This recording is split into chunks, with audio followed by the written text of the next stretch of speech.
out the residents.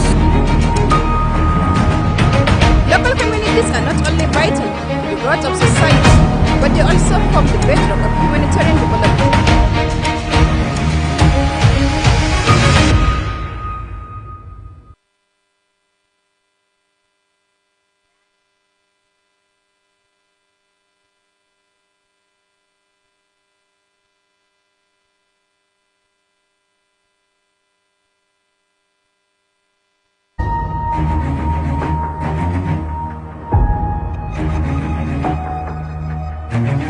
Mindful of how we use social media. It's not just about the platforms themselves. To the preservation of the national unity and democratic stability. Water is life, water is an essential service, and we must have to carry out the residents. Local communities are not only vital to the growth of society, but they also form the bedrock of humanitarian development.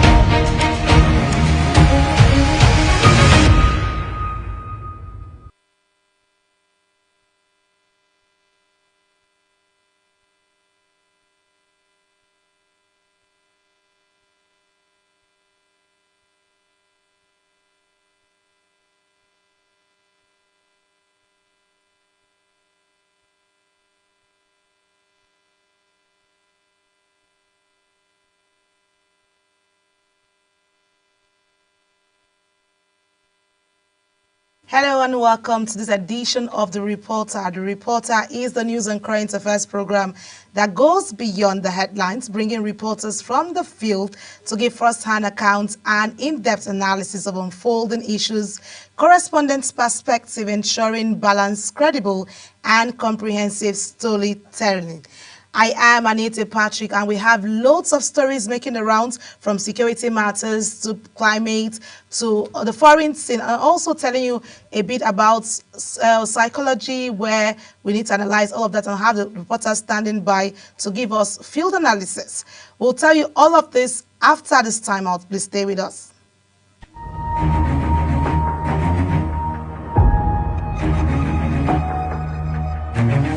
Mindful of how we use social media. It's not just about the platforms themselves. To the preservation of the national unity and democratic stability. Water is life, water is an essential service, and we must have to carry out the residents. Local communities are not only vital to the growth of society, but they also form the bedrock of humanitarian development.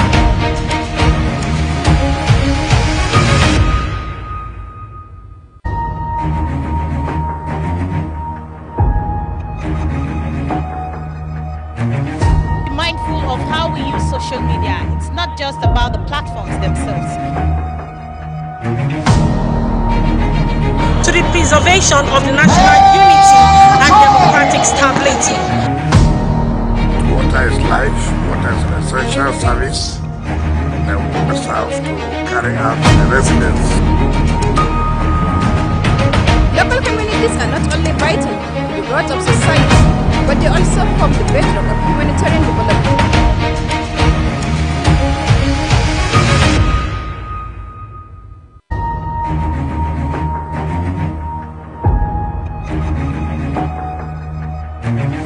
Mindful of how we use social media. It's not just about the platforms themselves. To the preservation of the national unity and democratic stability. Water is life, water is an essential service, and we must have to carry out the residents. Local communities are not only vital to the growth of society, but they also form the bedrock of humanitarian development.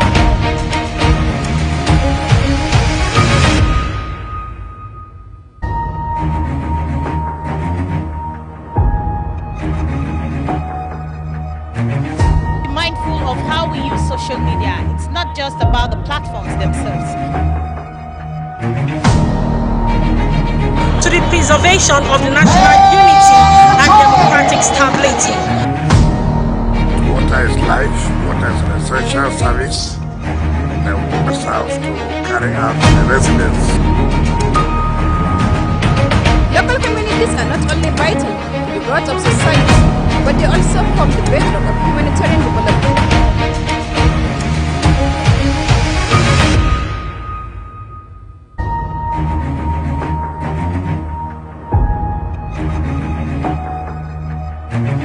Be mindful of how we use social media. It's not just about the platforms themselves.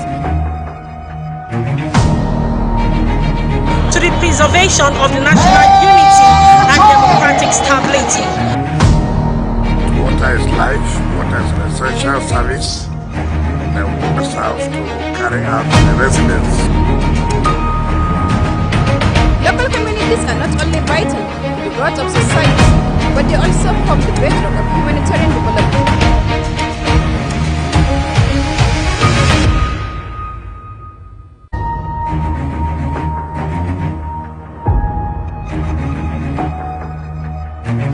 Be mindful of how we use social media. It's not just about the platforms themselves. To the preservation of the national unity and democratic stability. Water is life, water is an essential service. Themselves to carry out the residence. Local communities are not only vital to the growth of society, but they also form the bedrock of humanitarian development.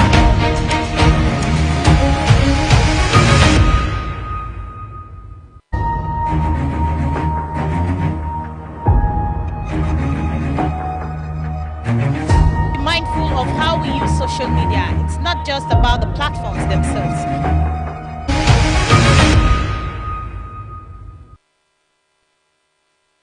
Welcome back. It's still the reporter, and like I told, we have a rundown of stories making the headways, and we want you to be part of it. Let's start with some security matters. The Nigerian police force says it is intensifying measures to secure the country's porous borders, describing it as critical to curbing arms smuggling, drug trafficking, and human movements by criminal networks.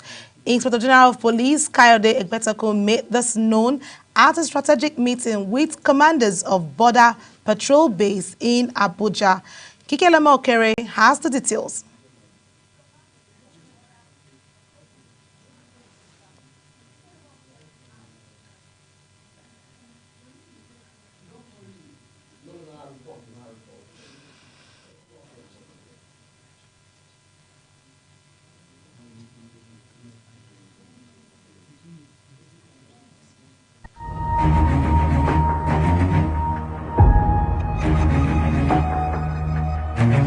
Be mindful of how we use social media. It's not just about the platforms themselves. To the preservation of the national unity and democratic stability. Water is life, water is an essential service. Themselves to carry out the residence. Local communities are not only vital to the growth of society, but they also form the bedrock of humanitarian development.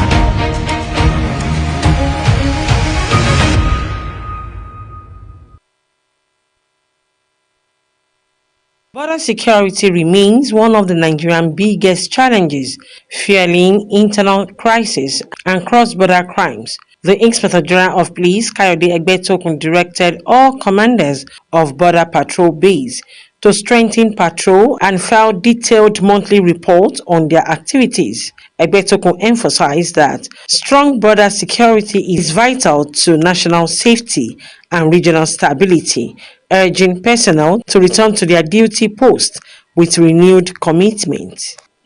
This report must highlight, at the very least, your successes in intercepting arms and ammunition, seizing narcotics and other contraband, and disrupting human trafficking networks while rescuing victims and holding traffickers to account.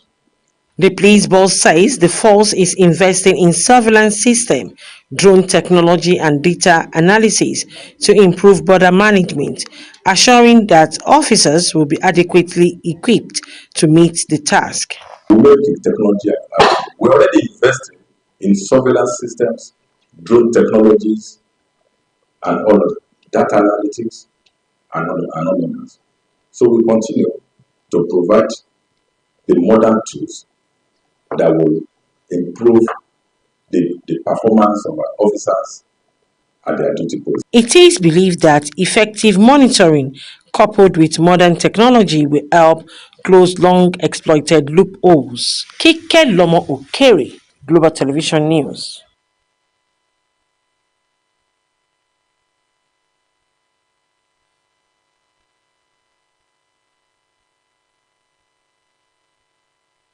And joining us right now to dive into this conversation is our defense correspondent, Kike Lomo Okere, who has been following the development closely. Kike, how are you doing?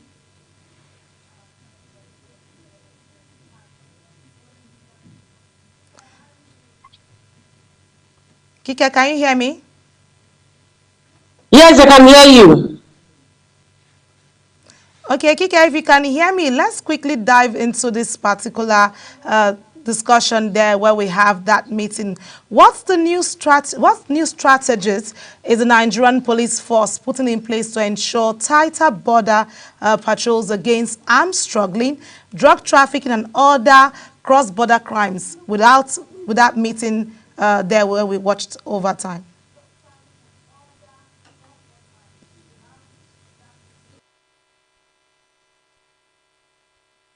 Okay, Kike, if you can hear me, I know we're having technical glitches there. If you can hear me, I just want to know what's the police putting in place to ensure tighter border patrols against armed struggling and drug trafficking.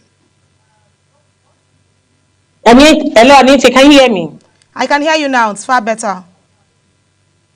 Okay. You know, the border security has remained one of the biggest challenges in fueling internal security in Nigeria and border crime in Nigeria. So, what the Inspector General of Police, Kayode Egbetokun, is trying to do is to ensure that proper measures are put in place to adopt surveillance system and drone biometric scanners to be able to enhance their operations so as to curb the border security in Nigeria, and as well as lead intelligence policing rather than active patrol. The force is trying to push for better intelligence gathering and sharing, preempt cross-border criminal activities, which will help other agencies to work together to boost information sharing. Well, thank you so much, Kike, because we know that with this strategy in place, a lot will be done because we see the border as a porous point where all of these insecurity issues steps into play. But we appreciate your contribution and we look forward to more updates coming from you. All right, that's away from that. A report by the World Health Organization says more than 720,000 people die annually through suicide worldwide, with devastating and far-reaching impacts on families, friends, workplaces, and communities. This highlights the urgent need for prevention, support, and systemic change. As the world celebrates Suicide Prevention Day, our correspondent Zarau Nasiru takes a look at the situation and files in the special report. The day aims to raise awareness about suicide, promote understanding, and inspire action to create a safer and more supportive environment for everyone. World Suicide Prevention Day was first celebrated in 2003 to create awareness on the consequences of this social menace. It is observed on the 10th of September every year in order to come up with more avenues to tackle the problem across the globe. The International Association for Suicide Prevention collaborates with the World Health Organization and the World Federation for Mental Health to host World Suicide Prevention Day. In an exclusive interview with Global Television, a consultant psychiatrist with Federal Medical Center Abuja, Dr. Garba Itofa Yahaya, listed depression, drug abuse, and anxiety disorder among factors that lead people to commit suicide. Factors that might make an individual contemplate or decide to take their life is multifactorial. Yes, it's multifactorial. So having a mental illness like depression is a factor. Another mental illness that might predispose individuals to having to committing suicide is schizophrenia, which is a severe mental illness in itself. Okay. Then again, we have bipolar disorders, in which we have mania and depression occurring at different times, in between which you have a normal mood for the individual. Then again, use of substances, alcohol, addiction to maybe heroin, cocaine, and all that, especially when they are withdrawing from its use, it can drive some individuals to committing suicide. Then again, anxiety disorders. Dr. Garba also explained measures to prevent suicide among individuals. We should not sensationalize the issue of suicide. Don't glorify it. Because there's nothing of glory in that act in itself. All right. So another thing again is for us as individuals and as a community or society to be empathetic. We should empathize with what each and every one of us is going through at this moment. Because of this economic hardship that's going on, a lot of people are going through a lot of pressure. So the mere fact of checking on one another, you've not seen Mr. A or Mrs. B for some time. Okay, let me find out. You're in a WhatsApp group, all of a sudden someone who was very active becomes silent and nobody is saying anything. Nobody is asking. The person might be there, watching posts, but because nobody, and he's not posting and nobody is asking him, like, oh, that means I'm not of any use. The theme for the 2025 World Suicide Prevention Day is changing the narrative on suicide. Zahra Nasser, reporting for Global TV News. And joining us now is our correspondent, Zara Nasir, who has been keeping tabs with all of this conversation. Well, Zara, if you're there, how you doing? Hello, Miss Anita. Zara, can you hear me? Miss Anita, can you hear me?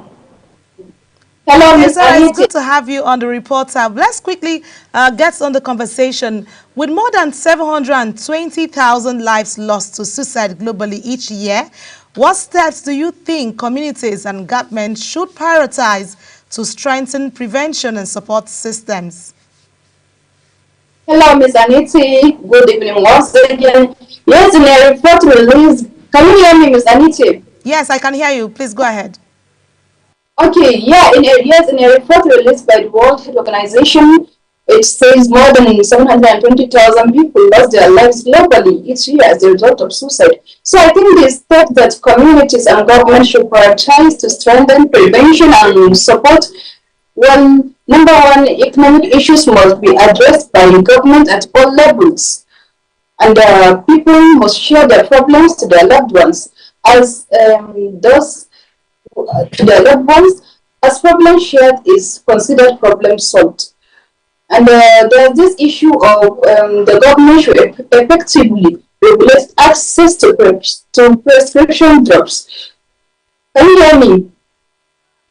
And from what I gathered from you, you said people need to share their issues with loved ones, and also governments to provide support system as well to also aid one from committing suicide, following the trend of the reports we have at the number which commit suicide on daily globally.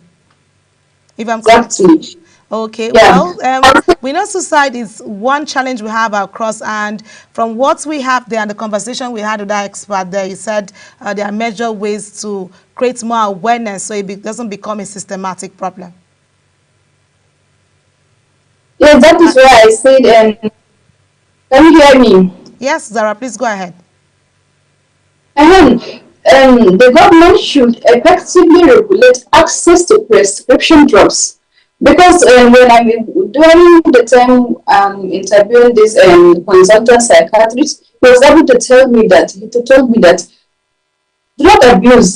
drug abuse contributes immensely. Hello. All right, Zara. Zara, I can hear you very well, and I think we're having technical glitches there.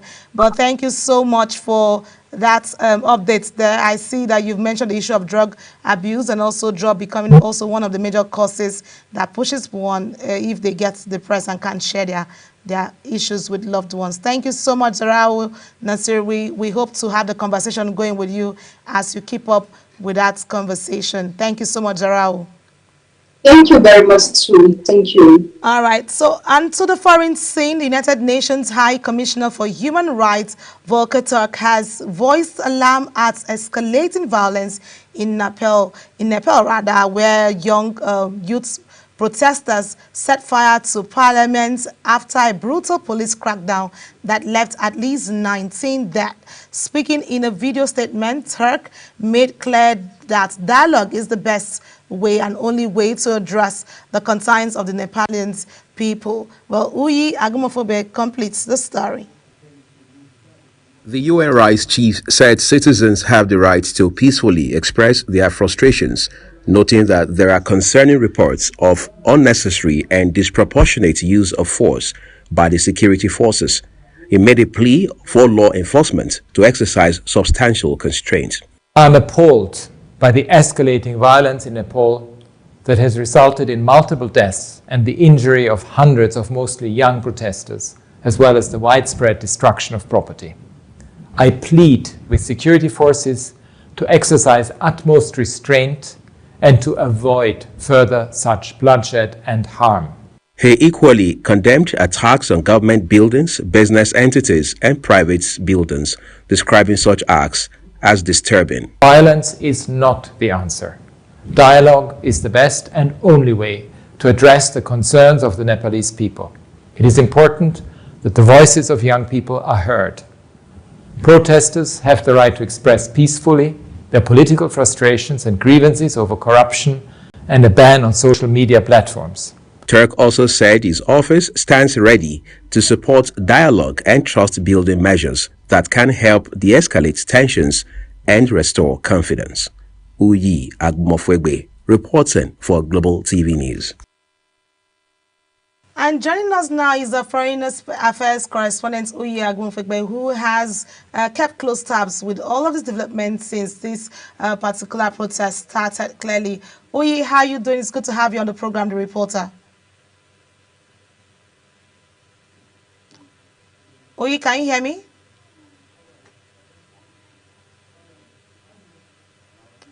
Okay, I see Uyi is still trying to join us there. Well, you've seen... Yes, I can hear you very well, Anita. It's a pleasure being here tonight. Uyi, it's good to know that you can hear me now.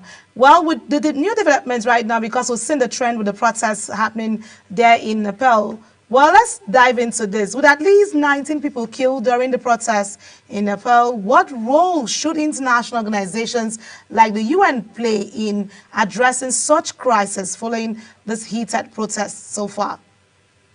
Okay, let's quickly establish the elements here, Anita, for time factor.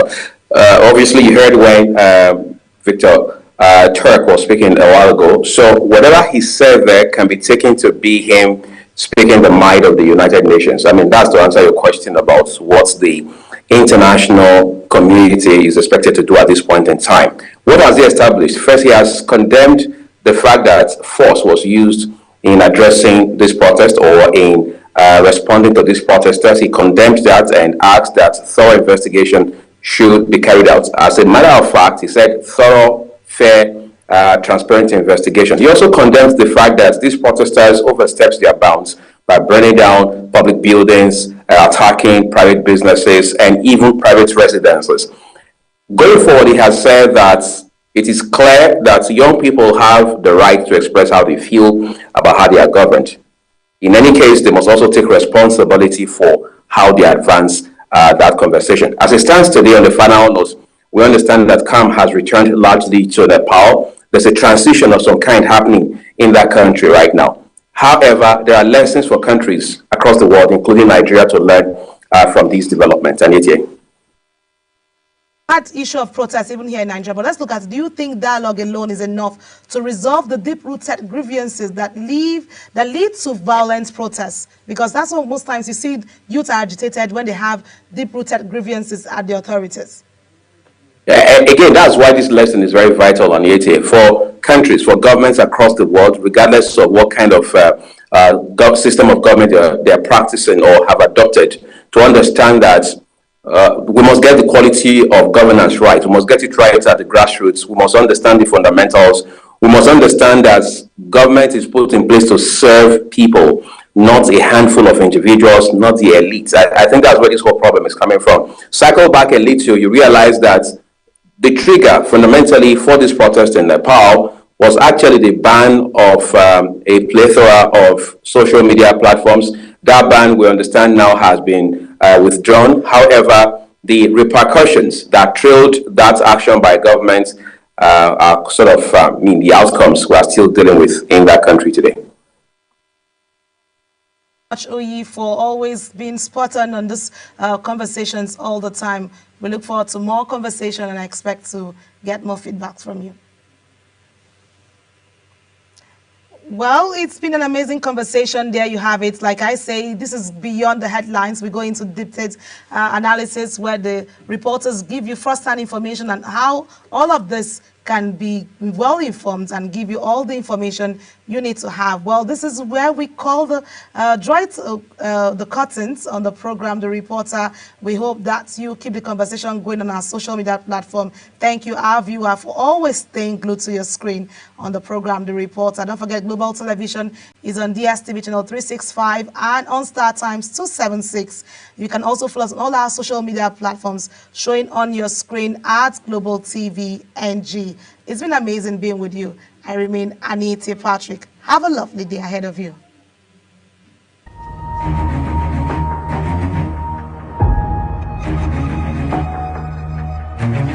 Be mindful of how we use social media. It's not just about the platforms themselves. To the preservation of the national unity and democratic stability. Water is life. Water is an essential service. And we must have to carry out the residents. Local communities are not only vital to the growth of society, but they also form the bedrock of humanitarian development.